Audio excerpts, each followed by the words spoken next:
तुकाराम महाराज म्हणतात की हरिचिंतन करणं हेच माझं भोजन आहे आणि यामुळेच मला तृप्ती मिळत आहे.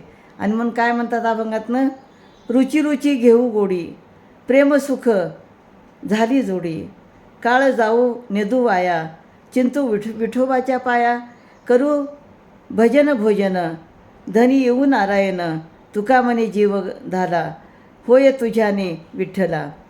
तर हे देवा, तुझ्याजवळ जे आम्हाला प्रेमसुख लाभले आहे, आता आम्ही ते प्रेमसुख आनंदाने घेऊ. तुझ्या नामस्मरणाने, तुझ्या कीर्तनाने आम्हाला जो आनंद मिळतो आहे तेच आम्ही घेत राहू. आणि आम्ही आमच्या जीवनामध्ये एक क्षणसुद्धा वाया जाऊ देणार नाही. कायम आम्ही तुझ्याच चरणाचे चिंतन करू. हरिनामरूपी भजन करणे हेच माझे भोजन आहे. म्हणजे सतत भजन करणे, नामस्मरण करणे हेच माझं जेवण आहे. तुकाराम महाराज म्हणतात, विठ्ठला, माझा जीव पूर्णपणे तुझ्यात गुंतलेला आहे.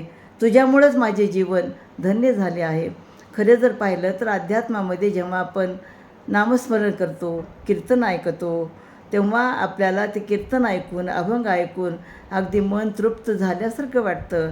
आणि म्हणून तुकाराम महाराज म्हणतात की हे विठ्ठला, तुझ्या नामस्मरणाने, तुझ्या नामस्मरणातून कीर्तनामध्ये जे आम्ही ऐकतो अभंग, त्यामुळं आमचं जीवन धन्य झालं आहे, असे अभंगातनं सांगतात.